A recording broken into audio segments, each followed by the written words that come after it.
ওই নাস্তিকও এসেছে যে আল্লাহকে বিশ্বাস করেন, স্রষ্টাকে বিশ্বাস করেন, সবাই এসেছে। আসে না শুধু ইমাম আবু হানিফা। নাস্তিক কয় তোকে ইমাম ডরাইছে, কি বলে তোদের ইমাম ভয় পেয়েছে। উনি এসেছেন 1.5-2 ঘন্টা দেরি করে। 1.5 ঘন্টা দেরি করে যখন উনি আসলেন, নাস্তিক বলে আপনার সাথে কোনো কথা নেই, আপনার তো সময়ের জ্ঞানই নাই,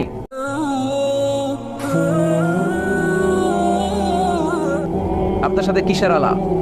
ইমাম আবু হানিফা বললেন আইন দিয়ে ওযর, আমার ওযর আছে। কি ওযর?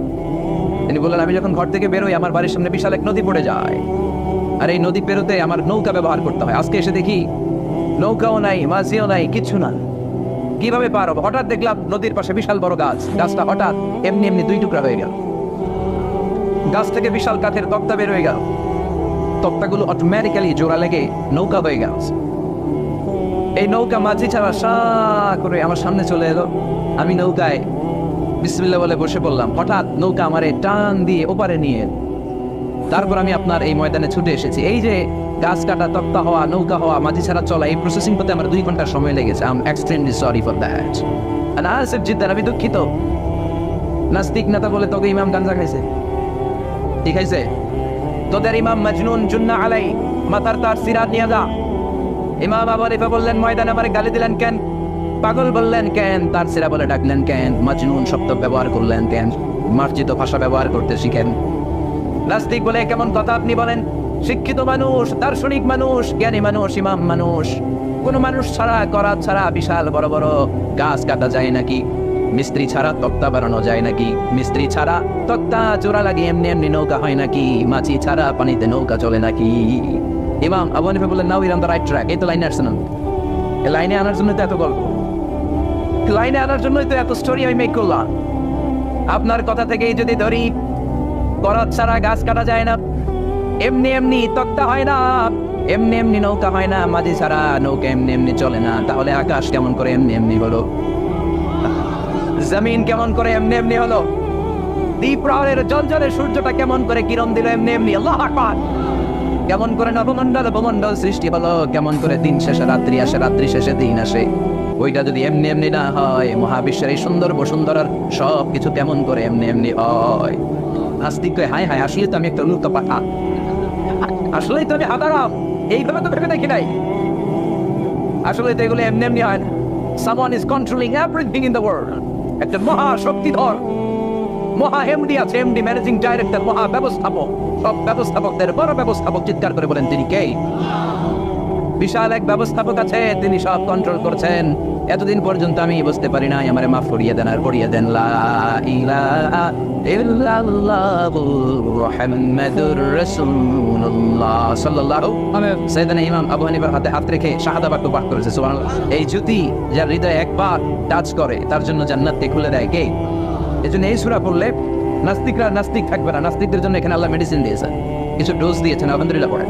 এই সূরা থেকে আমরা কিছু সময় কথা শুনতে রাজি আছেন তো? সূরার নাম চিল্লায় বলেন কিনা? মুলক। মুলক মানে কি?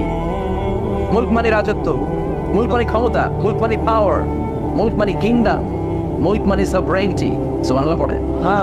রব্বুল আলামিন বলেন তাবারাকাল্লাযী বিয়াদিহিল মুলকু ওয়া হুয়া আলা কুল্লি শাইইন কাদির। সুবহান সেই সত্তা যার হাতে ক্ষমতা আর তিনি সব বিষয়ে ক্ষমতাশীল। সুবহান তাবারাকাল্লাযী বিয়াদিহিল মুলক, মহামহিম সে সত্তা, সুবহান সে সত্তা, বিয়াদিহিল মুলকু যার হাতে ক্ষমতা। ক্ষমতা কার হাতে? আল্লাহ।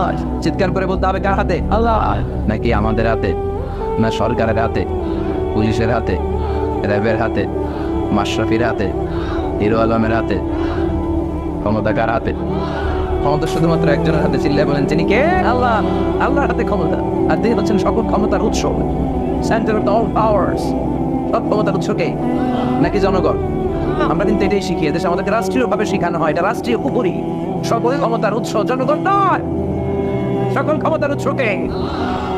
উনি ক্ষমতার উৎস, তিনি ক্ষমতাশীল, মহা ক্ষমতাধর, তার ক্ষমতার সাথে কারো তুলনা হয় না। আমাদের কি ক্ষমতা আছে? কথা বলে। বল্লা পোকা কেমন খাইছে? হ্যাঁ, মৌমাছি কামড়াইছে, মৌমাছি কামড়াইলে সিলাসিলি শুরু করে, তো কি ক্ষমতা আছে আপনার? বল্লা কামড় মেয়েরা দেয়, ধরে তো মার বইটাও পারি। কুত্তায় কামড়াইলে আমরা কুত্তারে কামড়াইতেও পারি না। কথা বলেন, আমরা নাকি ক্ষমতার মানে। পিছন থেকে কেউ যদি বলে হুজুর শাহ,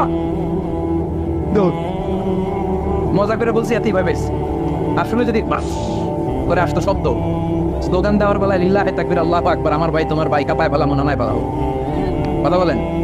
আর যদি পেছন থেকে কেউ আওয়াজ করে বলে শাহ দৌড়, আপনারা কি দৌড় দিবেন? আমরা দিতে দৌড় দিব, কথা কর। চাচা আপন প্রাণ জীবন বাঁচানোর জন্য ভয়ে পাগল, সাপ লাগবে না, বাবা ভেঙছিলেন মাইথা দিয়ে নাই বোধ হয়, আছে আছে, কি করে খালি লাফায়। 10টা বাবা ব্যাংক যদি ছেড়ে দেওয়া হয় স্টেজে 2টা আর বাকি 8টা এদিকে, বাবা ব্যাংক আর কি লাভ দিন? এর সে লাফালাফি শুরু করবো আমরা, কথা বলেন।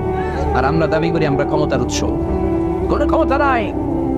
একবার ডায়রিয়া হলে 3বার টয়লেটে গেলে আর চেহারার দিকে তাকাও যায় না, কারে মাফ করে দেয়, আই মরে যাইও, আই হাইতান না, আছে না নাই? তো পারবেন না কেন? আপনার ক্ষমতার উৎস, আপনার ক্ষমতার উৎস। আরে আপনার তো কোনোই ক্ষমতা নাই। মানুষকে দুর্বল থেকে দুর্বল করে তৈরি করেছে কে? এজন্য রব্বুল আলামিন বলেন তাবারাকাল্লাযী বিয়াদিহিল মুলকু ওয়া হুয়া আলা কুল্লি শাইইন কাদির। সুমহান সেই সত্তা যার হাতে ক্ষমতা, চিল্লায় বলেন ক্ষমতা কার হাতে? আল্লাহ। আমাদের হাতে কোনো ক্ষমতা নাই, আমরা হলাম দুর্বল। আমরা কি দুর্বল? দুর্বলের ঘরে দুর্বল। আমরা যখন জন্মেছিলাম দুর্বল। আমার ছোট্ট একটা মেয়ে আছে, আমি অবাক হয়ে থাকি যে আমিও তাইলে ছোটবেলায় এরকম ছিলাম, না খাওয়ালে খেতে পারে না, পেশাব পায়খানা করে, ঘর নষ্ট করে, বমি করে, দাঁড়াতে পারে না, শুইতে পারে না, লালা পড়তে থাকে, ক্লিন করতে হয়, সব সময় তাকে সার্ভ করতে হয়। কি দুর্বল ছিলাম আমরা। ওই দুর্বলতা থেকে যৌবনের সাময়িক একটা সময় পাই রক্ত গরম। এরকম রক্ত গরম তোমার আগে ছিল না। আগে তুমি দুর্বল ছিলা, তুমি শুধু দুর্বল না, তুমি দুর্বলের ঘরের দুর্বল। আমাদের 14 পুরুষ দুর্বল ছিল, এবার ঠিক কিনা? কি ক্ষমতা আমাদের? দুর্বল হয়ে দুনিয়ায় জন্মালাম, সাময়িক কিছু সময়ের জন্য যৌবনের শক্তি পেলাম, আবার ওইটার পরে আবার দুর্বল হয়ে গেল। রং ধরা যৌবন জং ধরে শেষ, আবার লাঠি নিয়ে হাঁটা লাগে, কোমরে ব্যথা, মাজায় ব্যথা, আবার পুজো হয়ে যায়। কি ক্ষমতা আছে আমার? কি ক্ষমতা আছে? একটু ভূমিকম্প হলে কাঁপাকাঁপি শুরু হয়ে যায়, ঠিক কিনা? ভূমিকম্প হলে বাঁচার জন্য সব দেয় দৌড়। টেলিভিশনের কিছু লাইভ প্রোগ্রাম দেখলাম, উপস্থাপক দৌড়, অতিথিও দৌড়, দেখেন নাই? লাইভ ব্রডকাস্টিং হচ্ছিল, সরাসরি সম্প্রচার। যখন দেখা যাচ্ছে চেয়ার কাঁপতেছে, উপস্থাপক দৌড়, আর মেহমানরা বসে আছে মাইক নিয়ে, কিছুক্ষণ পরে আরো কাঁপাকাঁপি বেড়ে গেল, মেহমানও দৌড়। কথা কর। 20 তলা 30 তলা দামি দামি বিল্ডিং গুলোর ফ্ল্যাটের ভেতরে যারা থাকে, তুফান শুরু হলে দেয় দৌড়। কথা কর। ভাড়াটিয়ারা দৌড়ায়, বাড়িওয়ালারা দৌড়ায় না। শোনা নিজের বাড়িতে দৌড় দেয় নাকি? ভূমিকম্প হইলে ভাড়াটিয়াও দৌড়, বাড়িওয়ালাও দৌড়, সবাই। পুলিশের প্রধানও দৌড় দেয়, বাস্তব হবে তো। র্যাবের প্রধানও দৌড় দেয়, প্রেসিডেন্টও দৌড় দেয়, শুধু প্রধানমন্ত্রী দৌড় দেয় না। দেয়, আমি কই নাই, কিন্তু আপনারা কইছেন। দোষ আপনাদের, আমার কোনো দোষ নাই। আমি প্রধানমন্ত্রীর কিছু বলি নাই। চাচা আপন প্রাণ বাঁচা। রাতে ভূমিকম্প হলে দৌড় দিতে হয়, চিল্লায় বলেন ঠিক কিনা? 2004 সালে বরিশালে প্রথমে গেলাম বাসে, ফিরে আসতেছি লঞ্চে, নদীর মাঝখানে তুফান, জাহাজ ডুবে যাবে। ওই দিন চিনলাম আল্লাহ কারে কয়, আল্লাহ কিসকো কাতে হে। ওই দিন লঞ্চের শুধু মুসলমানেরাই আল্লাহরে ডাকে নাই, হিন্দুরাও জিকির করছে কার? ওই দিন সবার মুখে একটা জিকির ছিল, লা ইলাহা লা ইলাহা ইল্লাল্লাহু মুহাম্মাদুর রাসূলুল্লাহ। লঞ্চের সবাই সেদিন চিৎকার দিয়ে বলছে বাঁচাও। আমি বললাম কে বাঁচাবে? কই হুজুর আপনি বাঁচাবেন। তো তাহলে আমারে বাঁচাইবো কে? কই হুজুর আপনারে বাঁচাইবো আল্লাহ। আসলে বিপদে পড়লে বোঝা যায় আমাদের কোনো ক্ষমতা নাই, ক্ষমতার মালিক হচ্ছেন একজন, তিনি কে?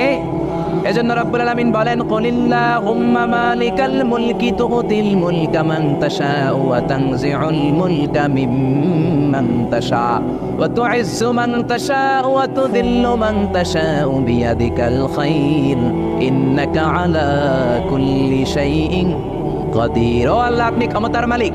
ক্ষমতার মালিক কে? আপনি যারে চান ক্ষমতার চেয়ারে বসান, আবার যারে চান ক্ষমতা থেকে নামিয়ে দেন। ফেরাউনকে মিশরের মসনদে বসালো কে? আবার সাগরের পানিতে সুবানি খাওয়াইলো কে? নমরুদকে ইরাকের চেয়ারে বসালো কে? আবার মশার কামড় দিয়ে শেষ করে দিল কে? ডোনাল্ড ট্রাম্পকে আমেরিকার ক্ষমতার চেয়ারের মধ্যে বসালো কে? ডোনাল্ড ট্রাম্প যদি বান্দ্রামি করে, ওইটারও লাথি মাইরা নামায়া দিতে পারে কে? এজন্য আল্লাহ বললেন তাবারাকাল্লাযী বিয়াদিহিল মুলকু ওয়া হুয়া আলা কুল্লি শাইইন কাদির। সুমহান সেই সত্তা যার হাতে ক্ষমতা, সব ক্ষমতা কার হাতে? জোরে বলেন না, কার হাতে? এই পৃথিবীতে অনেক দেশের প্রধানমন্ত্রী কিংবা প্রেসিডেন্ট ক্ষমতার চেয়ারে 5 বছরের মেয়াদে বসে, জানেন? জানেন না? না, কোন দেশে 5 বছরের মেয়াদে, কোন দেশে 10 বছরের মেয়াদে। তো আমার আল্লাহ ক্ষমতার চেয়ারে বসছে কয় বছরের মেয়াদে? কথা বলেন। 20 বছর। 50 বছর, 100, 200, এর চেয়ে বেশি। উনার ক্ষমতার নির্দিষ্ট মেয়াদ নাই, উনার আজীবন মেয়াদ। সুবহানাল্লাহ কইবেন না?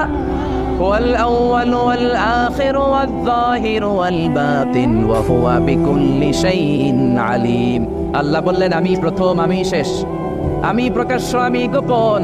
অনাদিকাল থেকে আমি আল্লাহ ক্ষমতার চেয়ারে বসা, অনন্তকাল পর্যন্ত থাকবো। ঠিক কি না? 5 বছর 10 বছরের মেয়াদে আল্লাহ ক্ষমতার চেয়ারে বসে নাই। আল্লাহর ক্ষমতার মেয়াদ হচ্ছে আজীবন মেয়াদ। চিল্লায় বলেন ঠিক কি না? বুঝে শুনে উত্তর দিবেন। পৃথিবীর অনেক দেশে ক্ষমতায় যেতে হলে ডেমোক্রেটিক সিস্টেমে ক্ষমতায় যেতে হয়, মানে ভোটে জিতে। তো আল্লাহ তো ভোটে জিতে ক্ষমতায় আসছে, তাই না? ভোট ছাড়া, হ্যাঁ, এমনি এমনি চলে আসছে। আবার পৃথিবীর অনেক দেশে ডিক্টেটরশিপ সিস্টেমে, মানে স্বৈরাচারী পদ্ধতিতে, জোর যা মুল্লুক তার, ওই সিস্টেমে ক্ষমতায় বসে। আল্লাহ তো এই সিস্টেমে আসছে না। আচ্ছা, আবার অনেক দেশে আছে মোনার্কি সিস্টেম, রাজতন্ত্র, বাবা রাজা, তার ছেলেও রাজা। তো আল্লাহর বাবা ছিল রাজা, এই জন্য আল্লাহ রাজা। বিষয়টা কেমন? আল্লাহ বললেন, খবরদার, আমার ক্ষমতার সাথে তোদের ক্ষমতা মিলাবি না।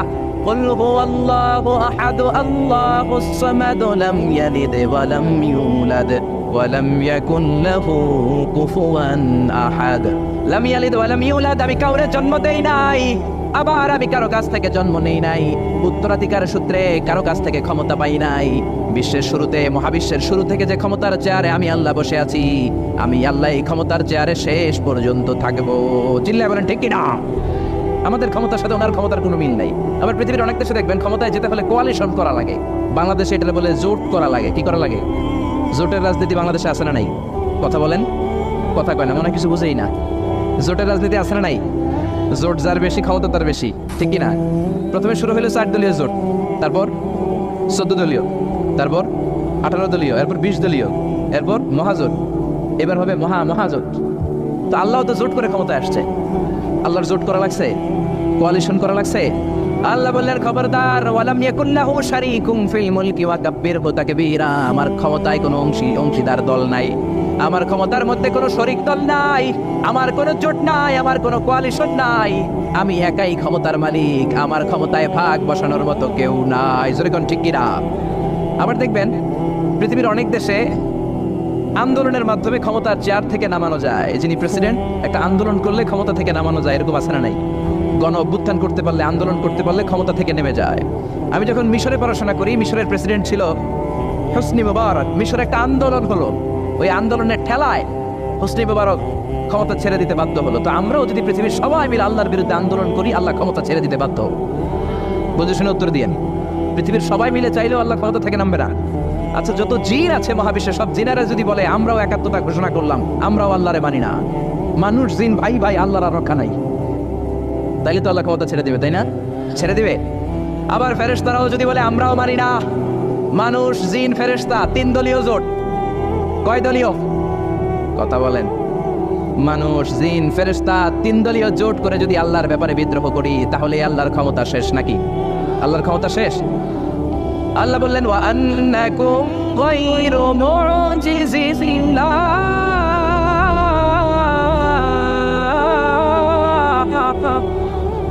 খবরদার, গোটা বিশ্বের সবাই মিলে যদি আমি আল্লাহরে পরাস্ত করতে চাও, গোটা বিশ্বের সবাই মিলে যদি আমি আল্লাহর ব্যাপারে বিদ্রোহ করো, আমি আল্লাহর বিরুদ্ধে যদি আন্দোলন সবাই মিলে তোমরা করো, আমার ক্ষমতার 1 আনাও তোরা কমাতে পারবি না। সুবহানাল্লাহ। তার মানে আমাদের ক্ষমতার সাথে আল্লাহর ক্ষমতার কোনো মিল নাই। চিল্লায় বলেন ঠিক কিনা? আবার বুঝে শুনে উত্তর দেন। অনেক দেশে দেখবেন রাজার বয়স এত হয়েছে, বয়সের ভারে নুচ্চ হয়ে 70-80-তে পৌঁছে গেছে, কয় আই আর 58, আমি অবসরে যাব, সেলফ রিটায়ারমেন্ট, স্বেচ্ছায় অবসরে যাব। এরকম হয় না? অনেক রাজা, সুলতান, প্রেসিডেন্ট স্বেচ্ছায় অবসরে চলে যায়। তো আল্লাহরও তো অনেক বয়স হয়েছে, এখন আল্লাহর অবসরে যাওয়ার সময় এসেছে। বয়স হয় নাই, এত বছর উনি ক্ষমতা চালায়, এখনো বয়স হয় নাই। উনি ক্লান্ত হয় না? উনার ঘুমে ধরে না? আল্লাহ বললেন, খবরদার, লা তাখুযুহু সিনাতুন ওয়ালা নাওম। আমার ঘুম নাই, আমার কোনো নিদ্রা নাই, আমার কোনো তন্দ্রা নাই, আমার কোনো ঝিমুনি নাই। ওয়ালা ইয়াউদুহু হিফযুহুমা ওয়া হুয়াল আলিয়্যুল আযীম। এই পুরো মহাবিশ্বটা পরিচালনা করতে যে আমি আল্লাহ ক্লান্ত হই না, আমি আল্লাহর তন্দ্রা আসে না, আমি আল্লাহর ঝিমুনি আসে না, আমি আল্লাহর ঘুম আসে না। আমি আল্লাহ একাই মহাবিশ্বের সব ক্ষমতার মালিক, ঠিক কিনা? এজন্য আল্লাহ বললেন, তাবারাকাল্লাযী বিয়াদিহিল মুলকু ওয়া হুয়া আলা কুল্লি শাইইন কাদির। সুমহান সেই সত্তা যার হাতে ক্ষমতা। ক্ষমতা কার হাতে? সবাই বলেন না ক্ষমতা কার হাতে, নাকি আপনাদের হাতে? আর কোনোদিন বলবেন জনগণ সকল ক্ষমতার উৎস? আর কোনোদিন বলবেন সকল ক্ষমতার উৎস হচ্ছে একজন, তিনি কে? আওয়াজ করে বলতে হবে তিনি কে। আমরা বললাম আল্লাহ, বুঝলাম আপনি ক্ষমতার মালিক, আর কিসের মালিক বলেন? আল্লাহ বললেন আল্লাযী খালাকাল মাউতা ওয়াল হায়াতা লিয়াবলুয়াকুম আইয়ুকুম আহসানু আমালা ওয়া হুয়াল আজিজুল গফুর। আমি শুধু ক্ষমতারই মালিক নই, আমি এমন আল্লাহ যে আল্লাহ জীবন তৈরি করলাম, যে আল্লাহ মরণ তৈরি করলাম। আমি জীবনেরও মালিক, মরণেরও মালিক। আমাদেরকে জীবন দিয়েছে কে? মরণ দিয়েছে কে? আমাদের প্রাণ ভিক্ষা দিতে পারে কে? নাকি আপনাদের রাষ্ট্রপতি? আপনাকে রাষ্ট্রপতি তো নাকি প্রাণ ভিক্ষা দেয়, তাই না? আরে রাষ্ট্রপতিরও তো প্রাণ ভিক্ষা দিবে আল্লাহ, চিল্লায় বলেন ঠিক কিনা? আল্লাহ বললেন আমি এমন আল্লাহ আল্লাযী খালাকাল মাউতা ওয়াল হায়াতা লিয়াবলুয়াকুম আইয়ুকুম আহসানু আমালা। তোমরা কে কেমন আমল করো এটা দেখার জন্য আমি জীবন বানালাম, মরণ বানালাম, আর জীবন মরণের মাঝখানে তৈরি করলাম রূহ। রূহ তৈরি করলাম। কি তৈরি করলাম? রূহ মানুষ তৈরি করতে পারে না, রূহ তৈরি করতে পারে একজন, তিনি কে? মানুষ কম্পিউটার তৈরি করতে পারে, প্লেন বানাতে পারে, রকেট বানাতে পারে, রোবট বানাতে পারে, সুফিয়া খালারে বানাতে পারে, কিন্তু রূহ বানাতে পারে না। সুফিয়া খালারে চিনেন? আপনারাও চিনেন? আহা, মেয়েদের মতো লিপস্টিক দেয়া হয়েছে ওর ঠোঁটে, মেয়ের আকৃতি দেয়া হয়েছে, অবয়ব দেয়া হয়েছে। সুফিয়া রোবটটাকে দেখে আমার প্রতিবন্ধী মনে হলো। এমনি তাকায়, এমনি করে, এমনি করে, এমনি করে, আর ভেতরে সফটওয়্যারে সব সেট করে দেয়া, যেটা রিমোট কন্ট্রোলে চাপে ওই অনুযায়ী বলে। চিল্লায় বলেন ঠিক কিনা? যারা এই সুফিয়াকে বানিয়েছে, কিয়ামতের দিন আল্লাহ বলবে এই সুফিয়ার ভেতরে রূহ দে, এই সুফিয়ার ভেতরে রূহ দে। যারা এই সুফিয়া নিয়ে পৃষ্ঠপোষকতা করেছে, বিদেশ থেকে দেশে এনেছে, সবাইকেই আল্লাহর সেদিন বিচারের ট্রাইব্যুনালের, সুপ্রিম কোর্টের কারাগারে কাঠগড়ায় আসামি হয়ে দাঁড়াতে হবে। চিল্লায় বলেন ঠিক কিনা?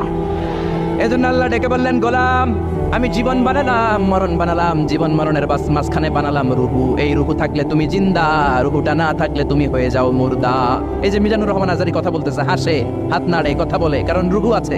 এই রুহুটা বের হয়ে গেলে লাশ হয়ে পড়ে যেতে হবে। চিল্লায় বলেন ঠিক কিনা?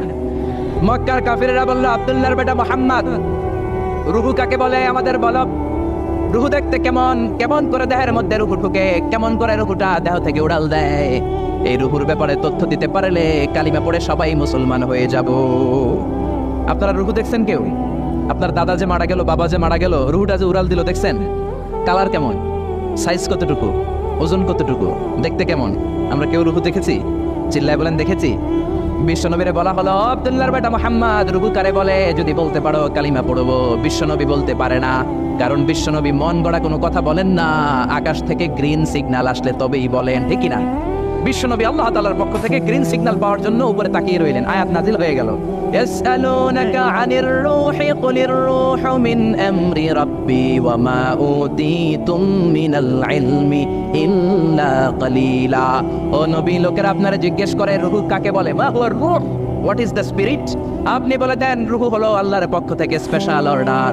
আল্লাহর অর্ডারে এই রূহটা দেহের মধ্যে ঢোকে, আবার আল্লাহর অর্ডারে রূহ বের হয়ে যায়। আল্লাহু আকবার।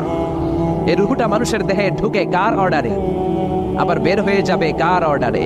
পৃথিবীর যত বিজ্ঞানীরা আছে সবাই মিলেও কি একটা রূহ বানাতে পারবে? জোরে বলেন না, রূহ বানাতে পারবে? আল্লাহ চ্যালেঞ্জ করে বললেন ওমা উতীতুম মিনাল ইলমি ইল্লা কালিলা। তোমাদেরকে একেবারে যত সামান্য কিঞ্চিত জ্ঞান দিয়ে আমি তৈরি করেছি, তোমাদের এই লিমিটেড জ্ঞান দিয়ে রূহ বানানো যাবে? ইউনাইটেড স্টেটস অফ আমেরিকা একজন মেডিকেল সায়েন্টিস্ট এই চ্যালেঞ্জ গ্রহণ করলো। সে চ্যালেঞ্জ গ্রহণ করে বলল আমি রূহ বের করে ছাড়বো।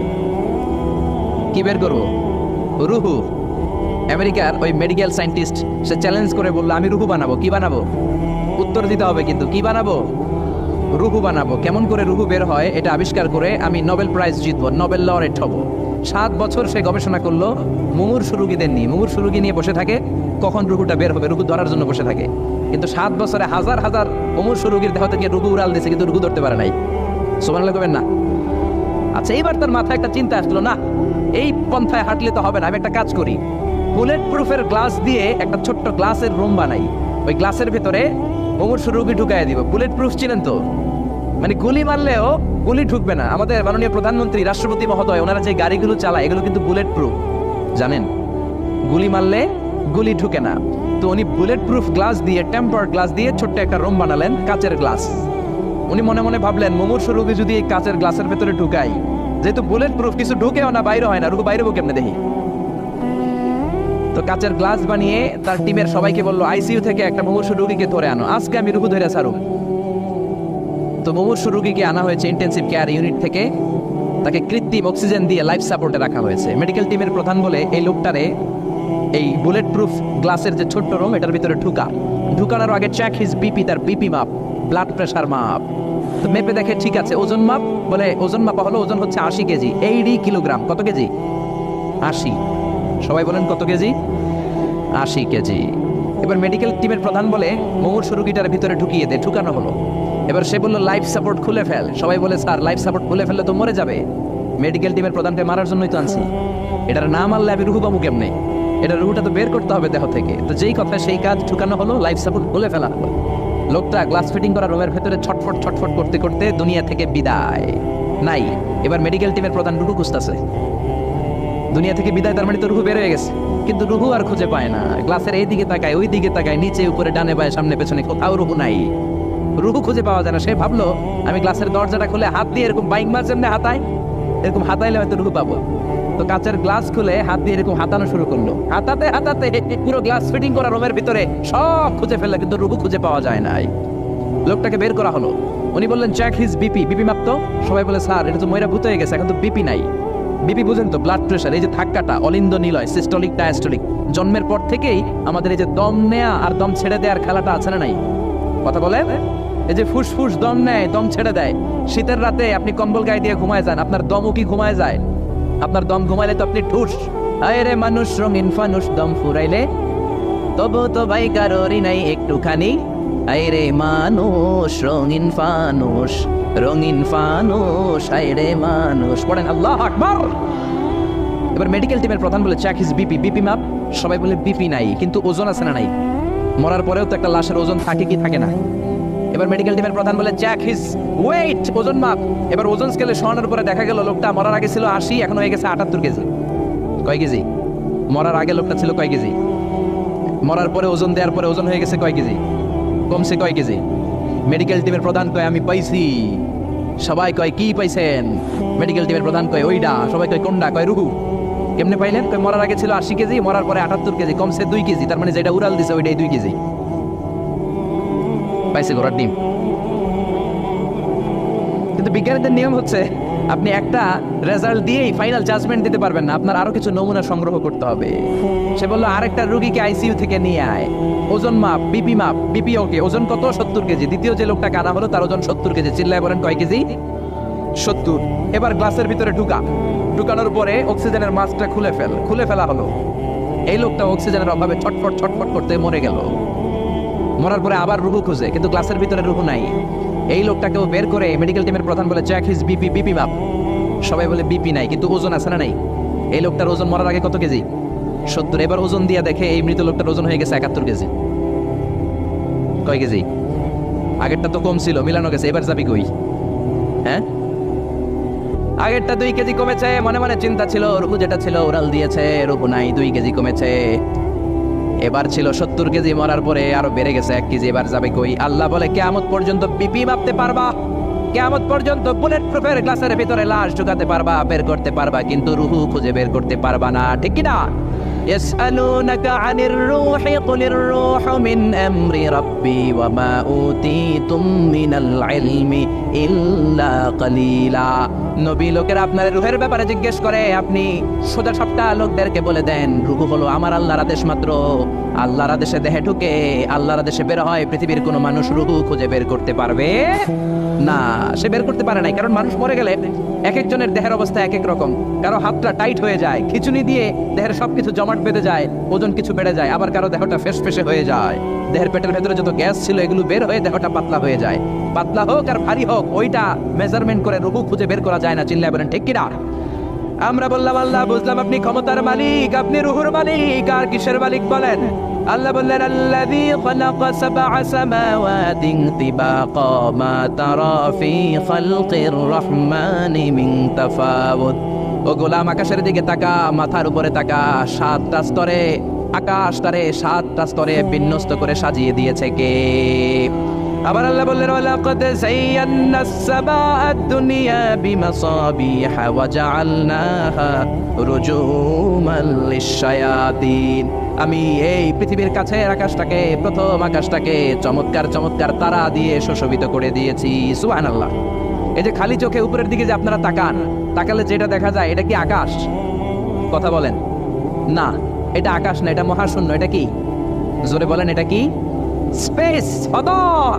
এটা মহাশূন্য। আপনি উপরের দিকে তাকালে যেটা দেখেন এটা প্রথম আকাশের মহাশূন্য। কথা খেয়াল করে বুঝতে হবে। তার অনেক অনেক উপরে প্রথম আকাশ, তারপরে দ্বিতীয় আকাশের মহাশূন্য, তারপরে দ্বিতীয় আকাশ, তারপরে তৃতীয় আকাশের মহাশূন্য, তারপরে তৃতীয় আকাশ, তারপরে চতুর্থ আকাশের মহাশূন্য, তারপরে চতুর্থ আকাশ। এভাবে একটার চেয়ে আরেকটা বড়। কত বড়? বিষ্ণু বললেন তোমার হাতের আংটিটা খুলে যদি সাহারা মরুভূমির উপরে ছুঁড়ে ফেলে দাও, সাহারা মরুভূমির তুলনায় তোমার হাতের আংটি যত ছোট, আল্লাহর দ্বিতীয় আসমানের তুলনায় আল্লাহর প্রথম আসমানটা ঠিক তত ছোট। সুবহানাল্লাহ। বাড়িতে যে বললেন একটার চেয়ে আরেকটা বড়। প্রথম আসমানের চেয়ে দ্বিতীয় আসমান বড়, দ্বিতীয় আসমানের চেয়ে তৃতীয় আসমান বড়, ওইটার চেয়ে চতুর্থ, পঞ্চম, ষষ্ঠ, সপ্তম ওইটা বড়, তার উপরে বর্ডার এলাকা সিদরাতুল মুনতাহা বড়, তার চেয়ে বড় হচ্ছে লৌহে মাহফুজ, তার চেয়ে বড় আল্লাহর আরশ, তার চেয়ে বড় আল্লাহর কুরসি, তার উপরে আল্লাহ 70,000 নূরের পর্দার প্রথম পর্দাটা মহাবিশ্বের সবকিছুর চাইতে বড়। আল্লাহর এই সৃষ্টির তুলনায় কত ক্ষুদ্র আমি, কত তুচ্ছ আমি, কত নগণ্য আমি। এই যে আড়াইবাড়ি দরবার, এটা কোন থানায় পড়েছে? কসবা। কসবা হচ্ছে ব্রাহ্মণবাড়িয়ার একটা থানা, তাই না? ব্রাহ্মণবাড়িয়া হচ্ছে বাংলাদেশের 64টা জেলার একটা জেলা। এরকম 64টা জেলা মিলে সুজলা সুফলা শস্য শ্যামলা ডিজিটাল বাংলাদেশ, ঠিক কিনা? আর এই ডিজিটাল বাংলাদেশ এই পৃথিবীর সবচেয়ে বড় দেশ নাকি? হ্যাঁ, তাহলে ছোট্ট সাইজের একটা দেশ। এই যে পাশের ভারত, এই ভারতও বাংলাদেশের চেয়ে 20-25 গুণ বড়। কানাডা প্রায় 100 গুণ বড়, রাশিয়া প্রায় 150 গুণ বড়। এরকম 200টা দেশ নিয়ে পৃথিবীর 30 ভাগ স্থল, বাকি 70 ভাগ শুধু হানি আর হানি। বুঝতে পারছেন? 30 ভাগ হচ্ছে স্থল, বাকি 70 ভাগ জল। এই পুরোটা মিলে আমাদের পৃথিবী। এই পৃথিবী হচ্ছে সৌরজগতের খুব ছোট্ট সাইজের একটা গ্রহ। সৌরজগৎ নিয়ে যাদের কিছু পড়াশোনা আছে তারা জানবেন, এই সৌরজগতের একটা ছোট্ট বালিকণার চেয়েও ছোট সাইজের একটা গ্রহ হচ্ছে পৃথিবী। এই সৌরজগতের যে গ্রহগুলো আছে, এমনও গ্রহ আছে যেগুলো পৃথিবীর চাইতে সাইজে অনেক বড়। বৃহস্পতি নামে একটা গ্রহ আছে, বিশাল বড় সাইজের গ্রহ। যেই সূর্যের আলো পেয়ে আমরা বেঁচে আছি, এই সূর্যটা পৃথিবী থেকে 13 লক্ষ গুণ বড়। সুবহানাল্লাহ। বাড়িতে যে দেখছেন, বাড়িতে যায় বলতে বললে এদিকে বলে ফেলায়, আসতে বলতে বললে চিল্লায় বলে। ডিজিটাল সিস্টেম, সরকার ডিজিটাল, দেশ ডিজিটাল, বক্তা ডিজিটাল, শ্রোতাও ডিজিটাল। আশা করি মাইকটাও ডিজিটাল না? আলহামদুলিল্লাহ, ডিজিটাল হতে হবে। তো এই সূর্যটা পৃথিবী থেকে 13 লক্ষ গুণ বড়। কত লক্ষ? Can you imagine, can you guess? এটা কি আপনি কল্পনা করতে পারেন? 13 লক্ষ পৃথিবী সূর্যের মধ্যে রাখার জায়গা করে দিয়েছে কে? সূর্য কি পৃথিবী থেকে মাত্র 13 গুণ বড়? 1300 গুণ, 13,000 গুণ, 13 লক্ষ গুণ। তার মানে কি সূর্যই মহাবিশ্বের সবচেয়ে বড় গ্রহ, বড় তারা? না। ব্যাটেলজিউস নামে একটা তারা আছে, যে সূর্য পৃথিবী থেকে 13 লক্ষ গুণ বড়। ওই ব্যাটেলজিউস তারা আবার ওই সূর্যের চেয়ে 33 কোটি গুণ বড়।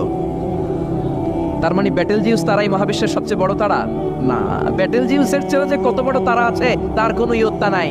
এরকম lakh lakh, million billion, trillion, zillion, ফিলিয়ন, অক্ট্রিলিয়ন, কত অক্ট্রিলিয়ন তারা যে আমাদের গ্যালাক্সি মিল্কি ওয়েতে আছে, ইউনাইটেড স্টেটস অফ আমেরিকার নাসার বিজ্ঞানীরা আজও হদিস করতে পারে নাই। চিল্লায় কোন আল্লাহু আকবার। সূর্যের পরে পৃথিবীর সবচেয়ে কাছের তারার নাম হচ্ছে প্রক্সিমা সেন্ট্রাই, তারপরে আলফা সেন্ট্রাই এ, আলফা সেন্ট্রাই বি, ইটা ক্যারিনা, ব্যাটেলজিউস একটার চেয়ে আরেকটা বড়। আসেন, এই শীতের রাতে আমরা সূর্যের পরে পৃথিবীর সবচেয়ে কাছের যে তারা প্রক্সিমা সেন্ট্রাই, এই শীতকালের একটা পিকনিক করে আসি ওখান থেকে। প্রক্সিমা সেন্ট্রাইতে আমরা পিকনিক করতে যাবেন? ওখানে যদি আমরা শীতকালীন পিকনিক করতে যাই তাহলে আমাদের কত সময় লাগবে? ছোট্ট একটা আইডিয়া দিই তো। আমরা যে পিকনিকে যাবো, যারা যারা হাত তোলেন, কিভাবে যাইবেন? গাড়িতে? কেন? প্লেনে? রকেটে? হ্যাঁ, রকেটে যাইতে হবে, প্লেনে যাওয়া যাবে না। কারণ বর্তমান বিশ্বে সবচেয়ে দ্রুতগামী যে প্যাসেঞ্জার প্লেন আবিষ্কার হয়েছে, এটার নাম হচ্ছে বোম সুপারসনিক। কি নাম? Bomb supersonic. Bomb bomb Afridi না, আবার বোম সুপারসনিক। এটা ঘন্টায় চলে 1300 কিলোমিটার বেগে। এটা দিয়েও যাওয়া যাবে না, কারণ কোনো প্যাসেঞ্জার বিমান দিয়ে এই যে মাধ্যাকর্ষণ শক্তি, এটাকে ডিঙানো যায় না। আমাদেরকে যেতে হবে রকেট দিয়ে। কোন রকেট দিয়ে যাব? যে রকেট দিয়ে নীল আর্মস্ট্রং, এডউইন অলড্রিন আর মাইকেল কলিন্স 1969-এ চাঁদে নেমেছিল। ওই রকেটটার নাম হচ্ছে অ্যাপোলো 11। যারা যারা হাত তুলছেন একটু নামটা মুখস্থ রাখেন, অ্যাপোলো 11। তাহলে আপনি ঘুরে আসলে লোকেরা জিজ্ঞেস করতে পারে কোন রকেটে গেছিলেন, তখন বলতে হবে না অ্যাপোলো 11-এ গেছিলাম।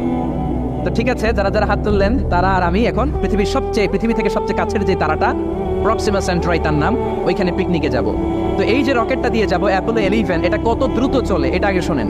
এই অ্যাপোলো 11 সেকেন্ডে চলে 11 কিলোমিটার বেগে, মিনিটে চলে 660 কিলোমিটার বেগে, আর ঘন্টায় চলে 39,000 কিলোমিটার বেগে।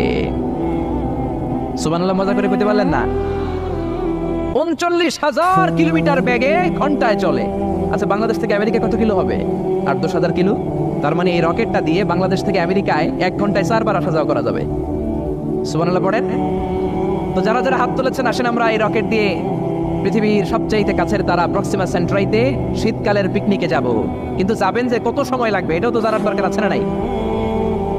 যেই রকেটটা অ্যাপোলো 11 ঘন্টায় চলে কত হাজার কিলোমিটার বেগে? 39,000 কিলোমিটার বেগে। 39,000 কিলোমিটার বেগে ছুটে এরকম একটা রকেট দিয়ে যদি পৃথিবীর সবচেয়ে কাছের তারায় আমরা পৌঁছতে চাই, আমাদের 1,15,000 বছর লেগে যাবে। কেন ইমাজিন? আপনি কল্পনা করতে পারেন যে রকেটটা ঘন্টায় ছুটবে আপনাকে নিয়ে 39,000 কিলোমিটার বেগে, ওই রকেটটা দিয়ে পৃথিবীর সবচেয়ে কাছের যে তারাটা ওইটাতে পৌঁছতে আমাদের 1,15,000 বছর লেগে যাবে।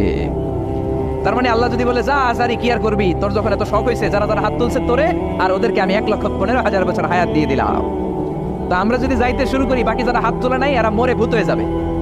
শুধু এরা না, এদের নাতিপুতিও মরে শেষ, আমাদের নাতিপুতিও শেষ। সবাই মরতে মরতে মরতে মরতে 6,000 প্রজন্ম, 6,000 জেনারেশন যখন মরে ভূত হয়ে যাবে, তখন আমাদের ওই তারার মধ্যে নামার সময় হবে। সুবহানাল্লাহ কইবেন না? গ্রিক সভ্যতার সময়কালে গ্রিকদের একটা সভ্যতা আছে, নাম শুনছেন না? গ্রিক সভ্যতা, মিশরীয় সভ্যতা, মেসোপটেমিয়াম সভ্যতা, ইনকা সভ্যতা, মহেঞ্জোদারো সভ্যতা, চিচেন ইৎজা সভ্যতা। তো এই যে গ্রিক সভ্যতার সময়কালে কেউ যদি এই প্রক্সিমা সেন্ট্রাইতে এই রকেটটা দিয়ে যাওয়া শুরু করতো, তাহলে 2018 সালে তাদের পুরো সফরের মাত্র 4% কমপ্লিট হতো। 96% ট্যুর তখনও বাকি থেকে যেত। চিল্লায় পড়েন আল্লাহু আকবার।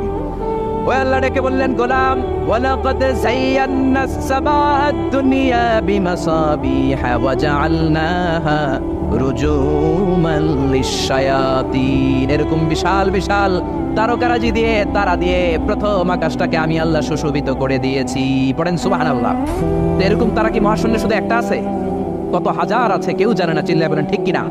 সূরাতুল মুলক অনেক লম্বা, তো আমি হাইলাইটেড জায়গাগুলো নিয়ে আপনাদের সাথে কথা বলি। এরপরে রব্বুল আলামিন প্রথম রুকুর শেষের দিকে বললেন, ওয়া আসিররু কাওলাকুম আও ইজহারু বিহি ইন্নাহু আলিমুম বিযাতিস সুদূর। ও গোলাম, তোমরা আস্তে কোনো কথা বলো, প্রকাশ্যে বলো কিংবা গোপনে বলো, কেউ শোনে না শোনে কে? চিল্লায় বলেন, কেউ যেটা দেখে না দেখে কে? কেউ যেটা শোনে না শোনে কে? দুনিয়ার সবার চোখ আপনি ফাঁকি দিতে পারবেন, আমার আল্লাহর চোখ ফাঁকি দেয়া যাবে নাকি? আচ্ছা বলেন তো, পুলিশের চোখ ফাঁকি দেয়া যায় কি যায় না?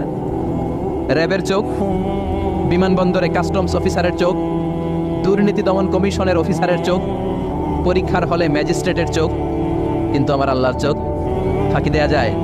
আপনি রাত্রিবেলা দরজা বন্ধ করে জানলা আটকে দিয়ে বাতি বন্ধ করে পাপ করেছেন, অন্যায় করেছেন, কেউ দেখে নাই, দেখেছে কে? এরপরে আল্লাহ বললেন, আওয়ালাম ইয়ারাউ ইলা আত-তায়রি ফাওকাহুম সাফাতিন ওয়া ইয়াকবিদনা মা ইউমসিকুহুন্না ইল্লার রাহমান ইন্নাহু বিকুল্লি শাইইন বাসীর। আল্লাহ ডেকে বললেন, গোলাম ওরা কি পাখির দিকে তাকায় না? আওয়ালাম ইয়ারাউ ইলা আত-তায়রি, ওরা কি পাখির দিকে নজর করে না? ফাওকাহুম সাফাতিন ওয়া ইয়াকবিদ, যেই পাখিগুলো ওদের মাথার উপর দিয়ে উড়ে বেড়ায়, যেই পাখিগুলো ওদের মাথার উপরে ডানাগুলো মেলে দেয়, আবার ডানাগুলো ছাপতে জমিনের মধ্যে নেমে আসে, ওরা কি পাখির দিকে তাকায় না? কেউ যদি পাখি নিয়ে গবেষণা করে সে নাস্তিক হতে পারে। আপনি যদি পাখি নিয়ে রিসার্চ করেন আপনি নাস্তিক হতে পারবেন না। এজন্য আল্লাহ তাআলা পবিত্র আল কুরআন আল কারীমের অনেক জায়গায় পাখির কথা বললেন, পাখি দিয়ে আল্লাহ দৃষ্টান্ত দিলেন। সুলাইমান আলাইহিস সালামকে আল্লাহ তাআলা একটা স্পেশাল পাখি দিলেন, ওটার নাম হচ্ছে হুদহুদ।